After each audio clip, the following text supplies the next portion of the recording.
Far be it from me to not believe, even when my eyes can't see. And this mountain that's in front of me, I'll be thrown into the midst of the sea. And through it all, my eyes are on you. And through it all, it is well. And through it all, my eyes are on you.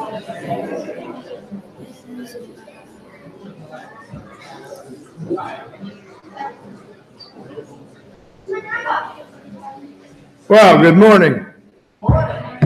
And welcome to Stromsburg Baptist Church. It's good for us to gather together to worship and praise God, and even more importantly, it's pleasing to God.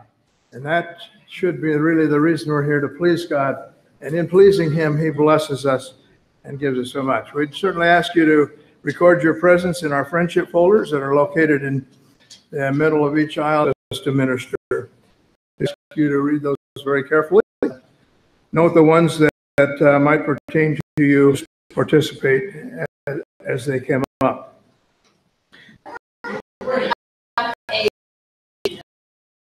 And I the mission prizes encourage you to be a part of that.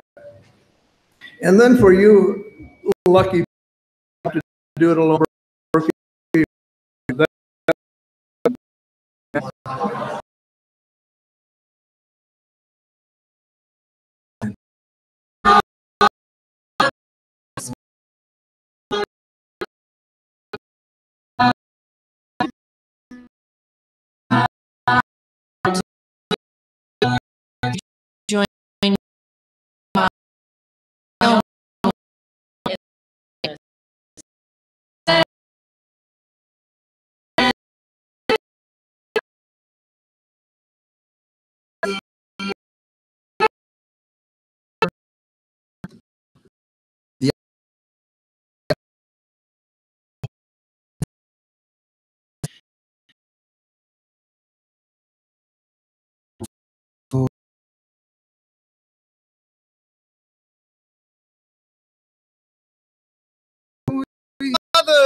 I believe in Christ the Son. I believe in the Holy Spirit. Our God is done. I believe in resurrection, that we will rise again.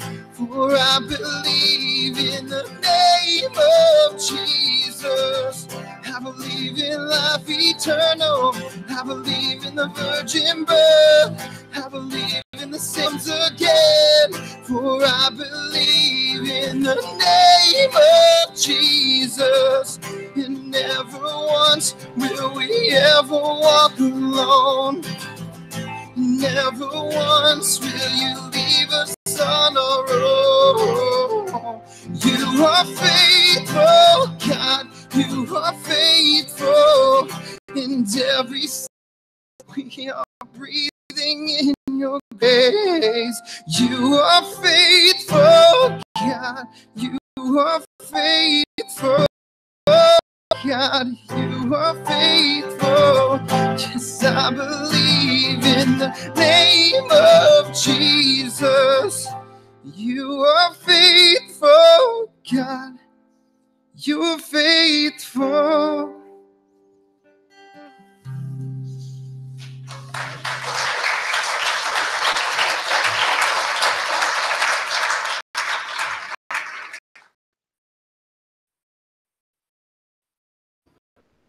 The Lord is my shepherd, I shall not want. He makes me lie down in green pastures. He leads me beside still waters. He restores my soul. He leads me in paths of righteousness for his name's sake. Even though I walk through the valley of the shadow of death, I will fear no evil, for you are with me. Your rod and your staff, they comfort me.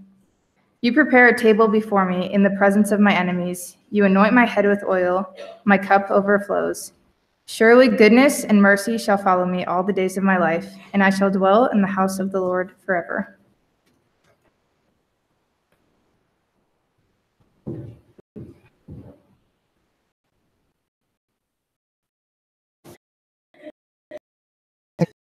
Jump a cow tank for some reason sounds really fun to me. Does it not sound fun to all y'all?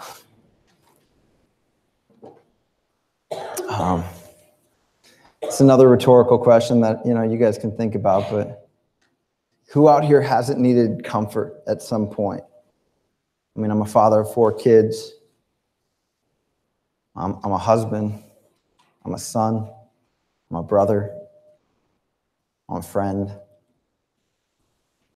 My father. My biological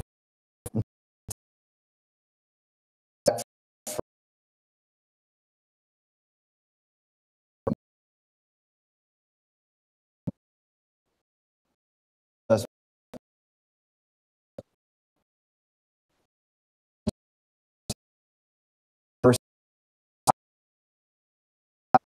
being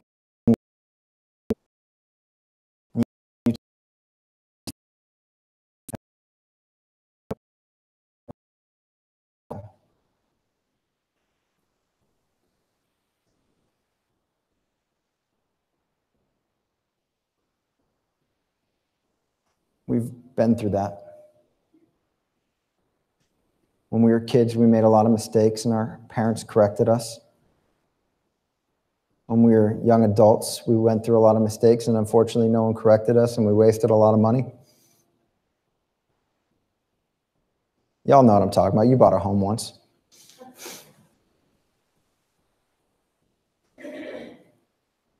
And when we started that career and we thought we'd get there faster and we realized we weren't,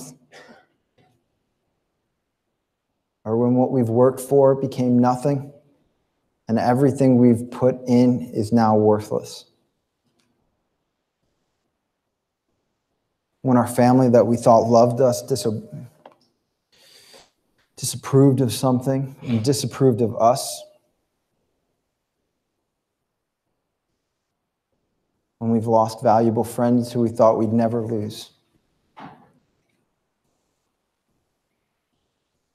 When we lost the person we thought was going to be with us for a lifetime. Even though I walk through the valley of the shadow of death, I will fear no evil. Your rod and your staff, they comfort me. Because the Lord is my shepherd, I lack nothing. And we can remember who we knew God to be. And we can trust in who he's shown himself to be through both the pleasurable, fantastic, easy times in life and the most depressing and full of despair moments when everything has gone wrong. We can rest. We can rely. We can wait. We can move forward. Knowing that he is our comforter, that he is our God, and he is our shepherd. He is our king, and he loves us in a way unimaginable. And he sees us in our darkest moments. He sees us in our darkest places. And he still says, I love you and I'm here for you. Follow me. I will take you to safety. That's when you realize your plans don't always have to be the right ones. And that sometimes his are better. Now, this last part's kind of confusing. Take comfort in what the Lord has prepared everywhere forever. Now, everyone kind of recognizes when they get to Psalm 23, when it says verse 4, even though I walk through the valley of the shadow of death, they're like, there's a bad thing happening here. Okay, so there's bad stuff going to happen, right? Now, this last part's really funny because he goes from being a shepherd to a host. And instead of just guiding us somewhere and being alongside us somewhere or comforting us somewhere, he becomes the host and he says, you are invited in. And he prepared a table for me. Now, I've prepared tables for people. I've rarely prepared tables for people in the presence of people who hate them and want to destroy them. Anyone ever like invited someone over knowing that the person who like hates them is like going to be watching them through their entire meal? Anyone ever done that? Like, hey, come eat with me. By the way, in the other room, there's going to be this guy who wants to just destroy you. Anyone ever had like a just enemy, like someone who just for some reason just hates you? Good reason, bad reason. Anyone ever had that? Not rhetorical. Hands are definitely allowed. Tate has that. Maddie, I got Baker's. But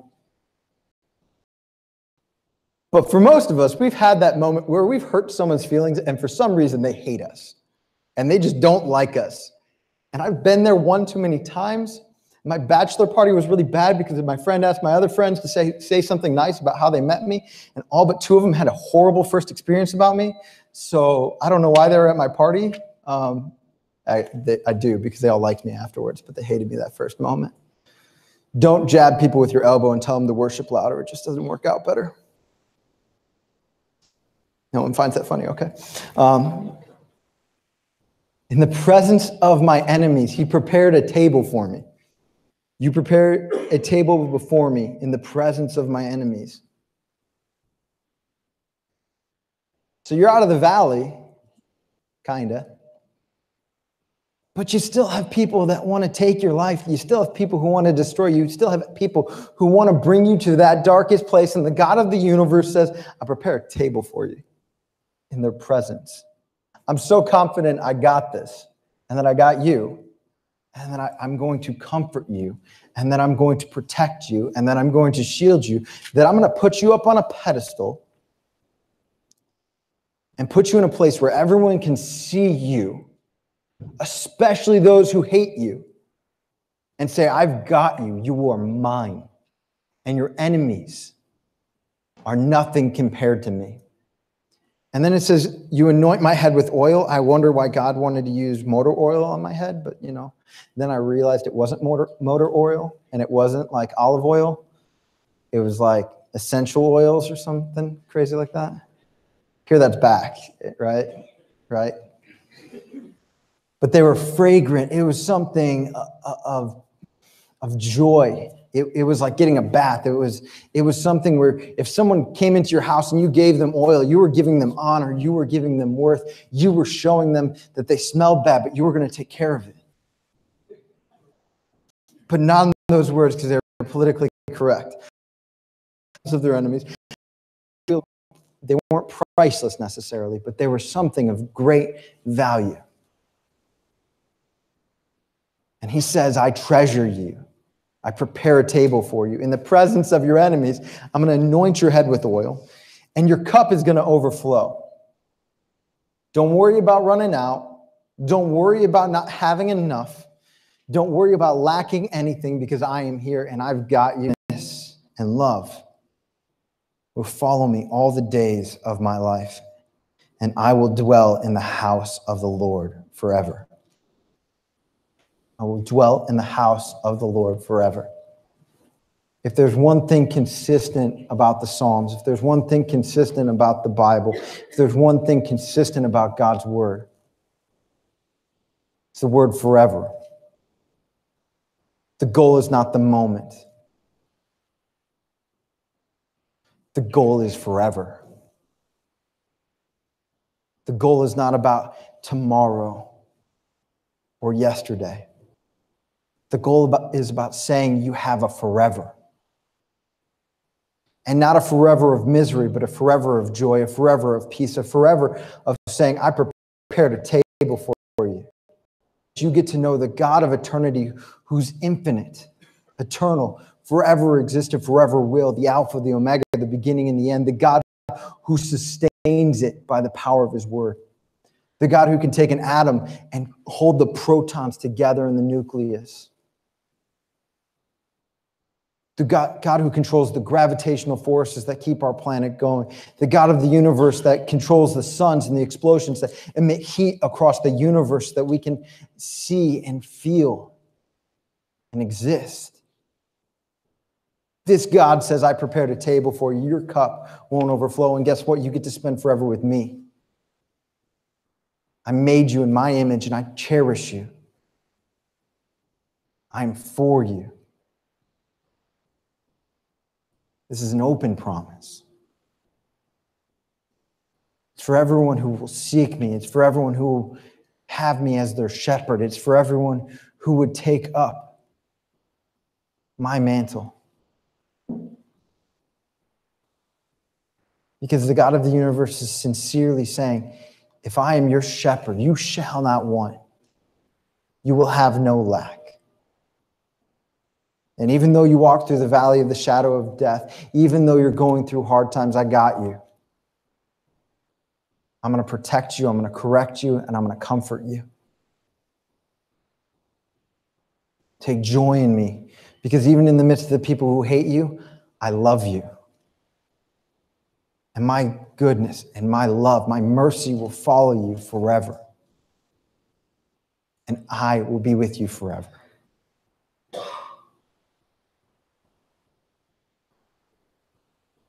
Now, I love my wife and I want to be with my wife for forever, but I'm telling you, God is so much more.